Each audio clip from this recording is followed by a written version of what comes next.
left Peru and sailed to England alone.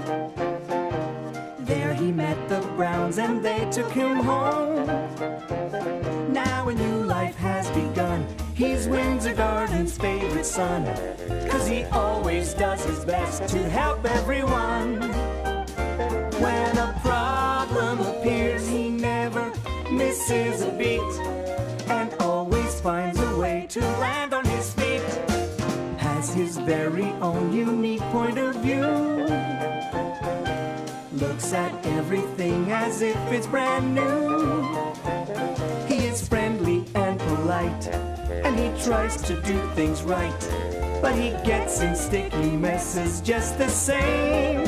He's curious and speaks his mind, but trouble's never far behind. It's Paddington Bear, he's one of a kind. I'm Paddington Bear. What a lovely afternoon. I do hope Paddington is enjoying himself. He told me he was going to read a book this afternoon. Really? I'm not sure I like the sound of that. He told me he'd be watching television.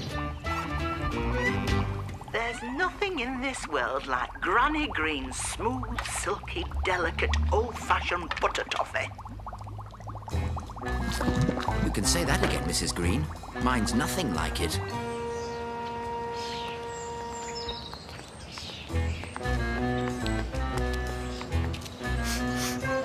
What's that peculiar smell?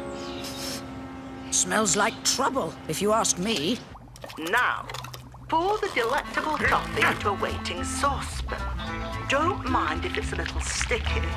Just let it ooze. Isn't that wonderful? It's not wonderful. It's stuck. Yummy, yummy. Now get your spoon. You'll want to taste your toffee. Superb.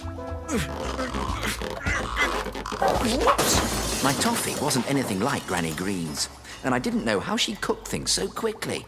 And don't forget our delicious golden brown apple pie to have with our toffee. Here's one I prepared earlier. Now she tells me. Delectable toffee is the way. I can hear voices. Oh, I just wish I had brought the key. I think we'd better try the back door.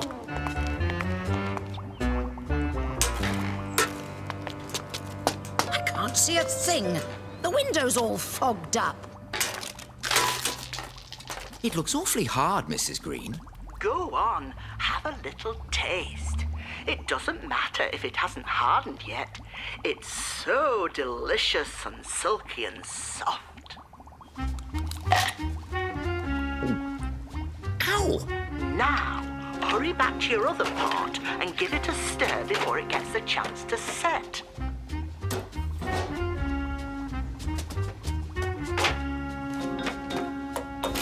Open that door. Oh!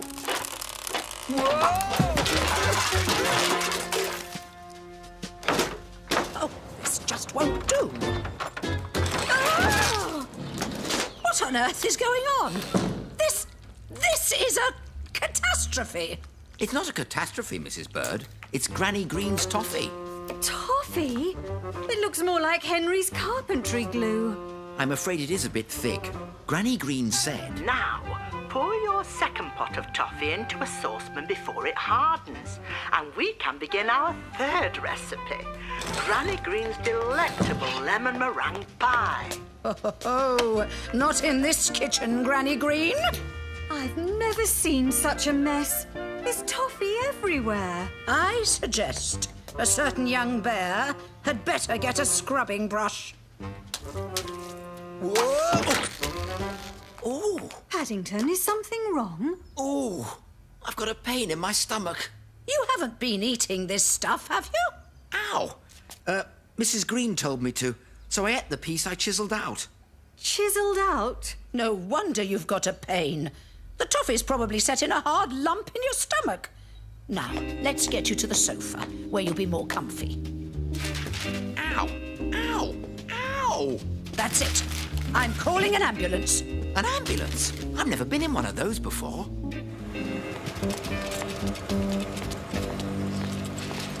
Poor young Mr. Brown. He didn't look too good to me. I better tell Mr. Gruber and get him to spread the word. We're on our way. Stand by to receive patients suffering from severe stomach pains. Over. That's quite enough of that. This is an emergency. Have your best surgeon standing by. Over and out. You. Faster. Oh, in an ambulance. I'm just on my way with the others to the hospital. Clear the way. Emergency. Stop! I will be the judge of whether this is an emergency. Before the patient is admitted, I must take his blood pressure. Oh, he's all furry. Get him into intensive care at once and call Sir Mortimer Carraway. Tell him it's an emergency. Dr. Mortimer Carraway, emergency. Come right away.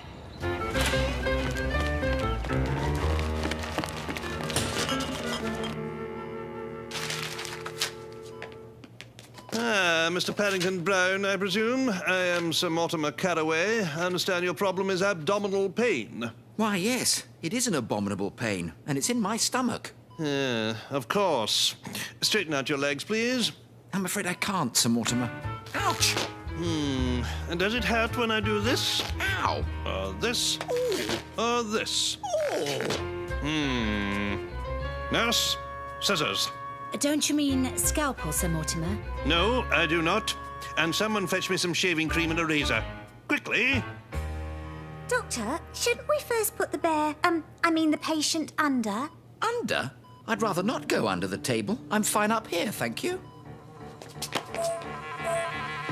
I shall never forgive myself if anything happens to that bear. I don't know what his Aunt Lucy will have to say. Where's Paddington? Any word from the doctor? We came as quickly as we could. He's still in emergency surgery. He's been diagnosed with a rather sticky situation in the midriff that prevents proper locomotion. Oh! The name of the disease is Great Galloping Toffee Drops. In short, a bad case of the granny greens. Look at my scar, everyone. The toffee had dried and stuck my fur together, so I couldn't stand up until Sir Mortimer cut it off. You're all right. Have some marmalade. And what will you do with that fur, Paddington? Put it in your scrapbook as a memento. Oh, no. I'm going to put it under my pillow. Under your pillow? Whatever for? Everybody's heard of the tooth fairy, so who knows? There could be one who looks after fur.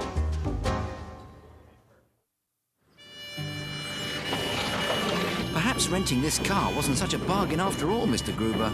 I'm afraid you're right, Mr. Brown. At $1 a day, I think they may have seen us coming.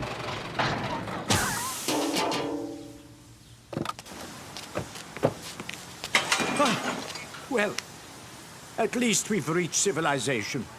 I shall try to get some assistance at that garage. See the world for free. That's just what we need to research Mr. Gruber's book, The World and Its Wonders. I think I'll inquire about this holiday tour. Now, where did Mr. Brown get to? Mr. Gruber, we've struck lucky at last. We not only get to see the world for free, but they promise to pay us. All aboard! Hurry, Mr. Gruber. The tour's leaving. Right. The tour is now departing.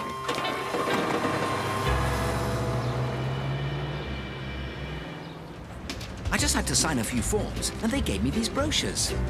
Oops! They have places to stay all over the world. Oh, dear, Mr. Brown. I think I know why. We've enlisted in the United States Army.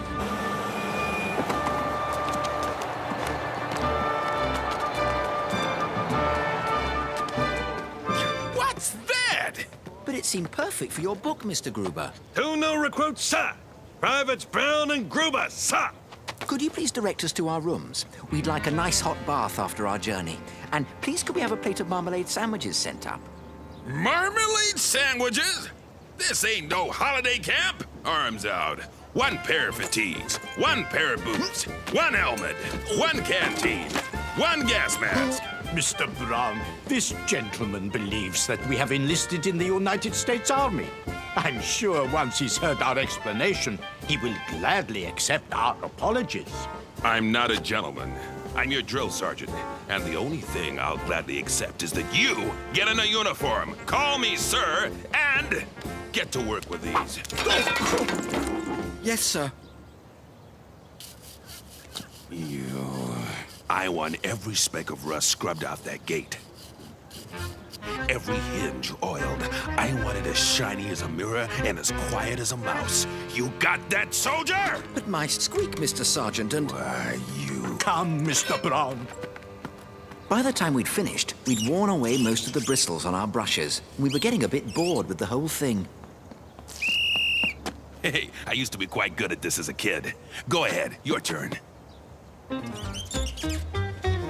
I win, sir. Hey, back to barracks. You got a 10-mile run of dawn.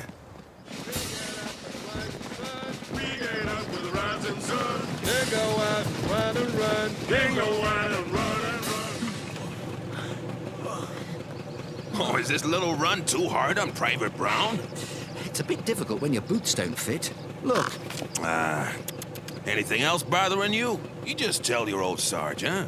Now that you mention it, the marmalade at breakfast this morning was rather thin. I prefer the chunky variety. You'll get no marmalade, thin or otherwise, unless you finish this run and hustle down to the obstacle course now!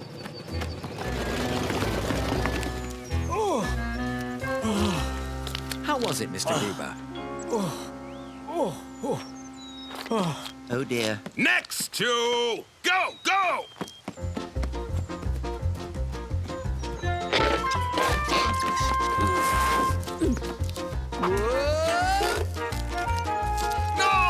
No, you're doing it all wrong. Never in all my years of molding raw recruits into decent soldiers have I come across such a bungling, blundering bear. Oh! I'm putting you on all-night sentry duty. And you can keep him company.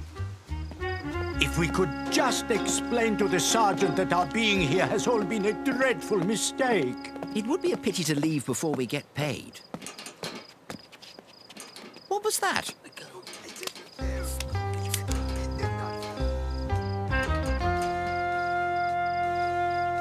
Halt!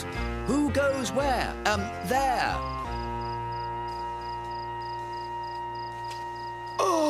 We gotta get this Jeep to the garage. Why don't you use the front gate? It's kind of rusty. Squeaks a lot. We didn't want to wake anybody up. That's very kind of you. But last night, Mr. Gruber and I... Goodness me, time to be going. A sentry's work is never done. Those men are up to no good, Mr. Brown. Keep an eye on them while I fetch the sergeant. If necessary, you must try to stall them. How do you stall a jeep?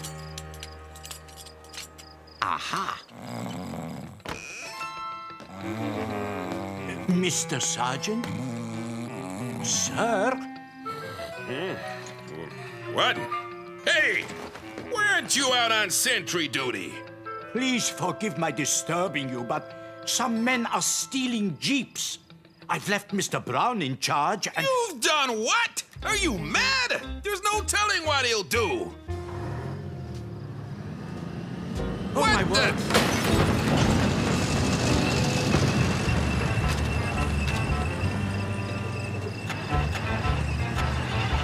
Stutter up! Stutter up!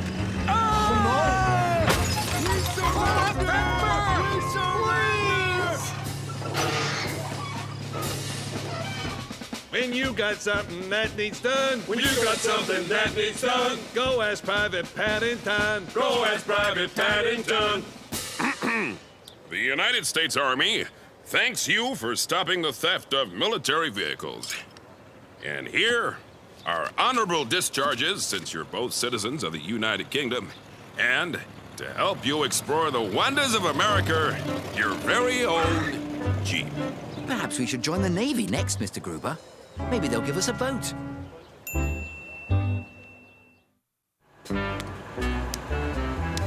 I don't know who first said that life is full of ups and downs, but whoever it was, they certainly knew what they were talking about.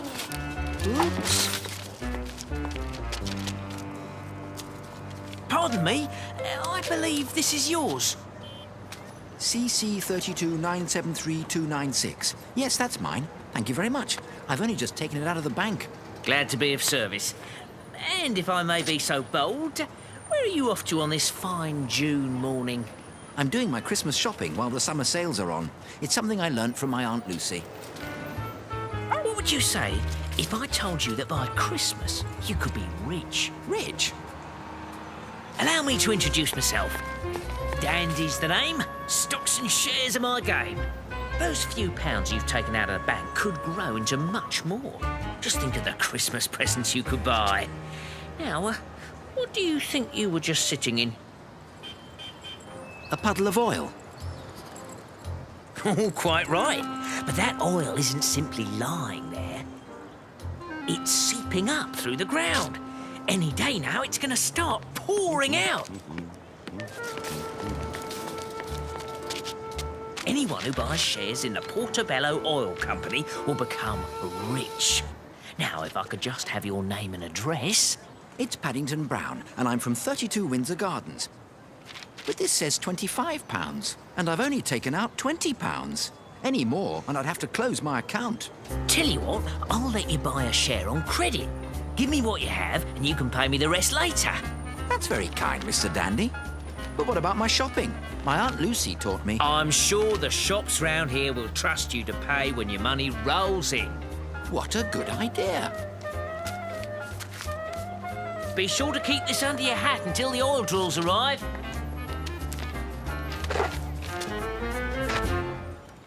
Mr. Dandy was right. All the shop owners said I could pay for the gifts as soon as I received the money from the oil shares. I'm sorry I'm late, Mr. Gruber. I've been doing my Christmas shopping. Not spending all your money, I trust. You should always leave some by for a rainy day. I've put mine by for an oily day. It's funny you should say that. I've just been reading about a trickster called Jim the Dandy. It seems he has been selling bad shares in something called the Portobello Oil Company. A fool and his money are soon parted. Everyone knows shares are sold at the stock exchange, not in the Portobello Road. Bad shares? The stock exchange? Yes, that Jim the Dandy sounds like a nasty piece of work. There is only one thing worse than selling something that isn't there to sell, and that is buying something and not paying for it. The Portobello Oil Company? Oh, no. It may not be a good share, but it's all I have. And I gave Mr. Dandy all my Christmas present money. Paw prints. Have you left your mark on everything you've touched today? I slipped in some oil when I came out of the bank this morning. That's how I met Mr. Dandy. That scoundrel is probably spending your money at this very moment. I'm terribly sorry, Mr. Brown. Mr. Gruber said people normally buy shares at the stock exchange. It made me think that since it's called an exchange, they must let people swap bad shares for good ones. Good morning. I have some bad news for you, Mrs. Jones. There is a trickster at work in the market. He's selling bogus shares in an oil company. That's funny. The gentleman who just left paid me with this. It's got oily marks all over it. Oh, I owe you £5, Mrs. Jones.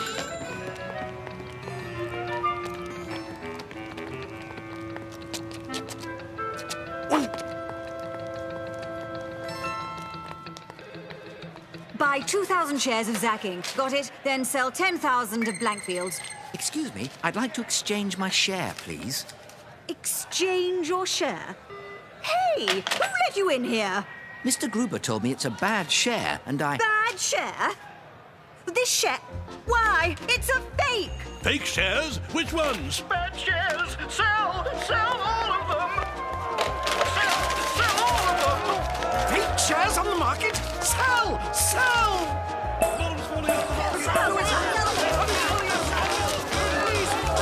You!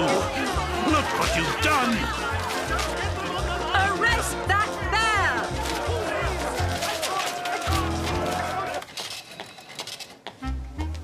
That will be £14, please. Ha-ha! Caught you red-handed, Jim the Dandy. Oh, no, you don't. Ow! Call the police. This is the scoundrel who's been selling bogus oil shares. The bear that just left was trying to trade in this fake share.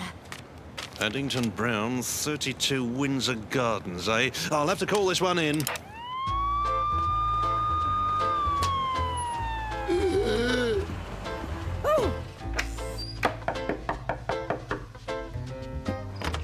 Good evening, madam. Does a Mr. Paddington Brown live here? Oh, dear.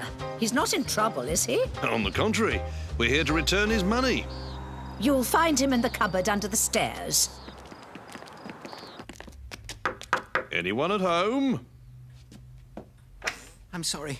I'm guilty. I'll never buy a bad share again. Don't worry, Mr. Brown. Thanks to you, they've caught Jim the Dandy. Your paw prints led straight to him. It's a pity there aren't more bears like you around to help outsmart thieves like this. Are these your notes? Yes, they are.